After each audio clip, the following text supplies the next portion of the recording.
IK122T е GPS тракер за кучета с вграден модул за дресура.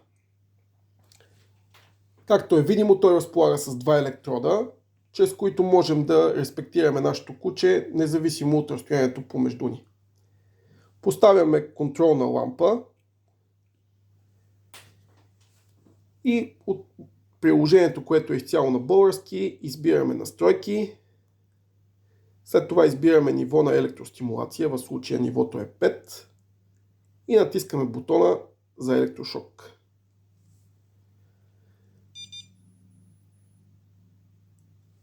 Както видяхте, електрошоковия импулс беше предаден успешно. Друга полезна функция касае възможността за подслушване на кучето. Както вече знаем, тракерът разполага с SIM карта, като посредством стандартен телефонен разговор можем да чуем всичко, което се случва около нашето куче. За да активираме функцията е необходимо да отидем отново в секция настройки. Този път избираме опцията администраторски номер и там въвеждаме телефонния номер, от който ще звъним на кучето. Той се въвежда в следния формат: 20 359 и нашия телефонен номер.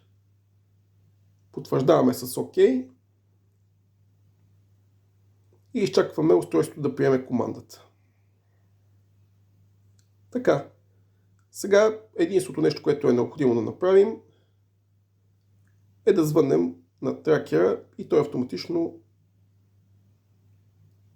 ще ни вдигне и ще чуем всичко, което се случва около устройството.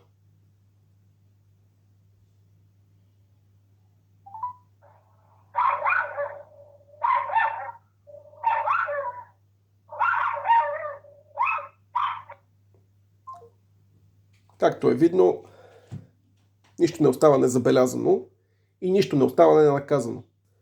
Можете да закупите тракера от нашия онлайн магазин Pushka.bg.